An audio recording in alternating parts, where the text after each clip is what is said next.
Voyage to Siam, Episode 9, Ritual, Reproach, and Retreat.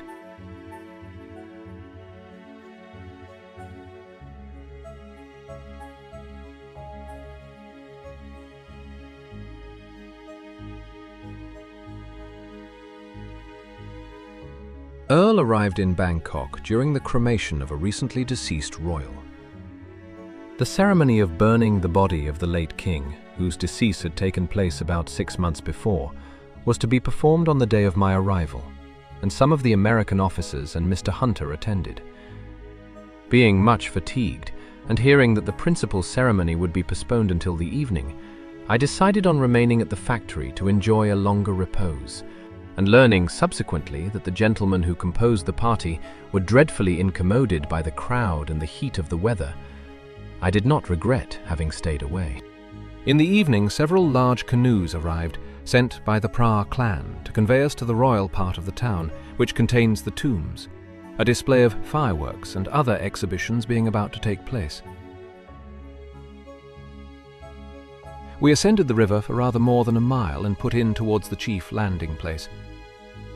However, a number of the royal attendants who were stationed at the spot informed us that no one could land until after the arrival of one of the princes who was momentarily expected.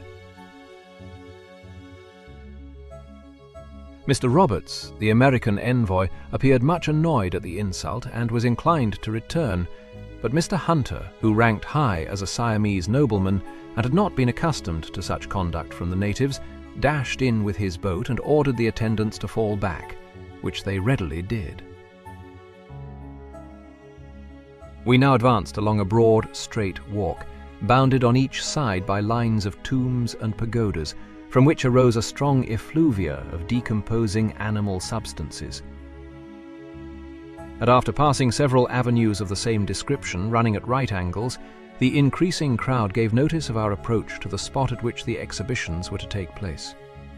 Several large, temporary wooden buildings had been erected upon posts, each tenanted by parties of men, who were employed in striking the floor simultaneously with the ends of poles, uttering at the same time loud shouts, a ceremony, of course, which we did not understand.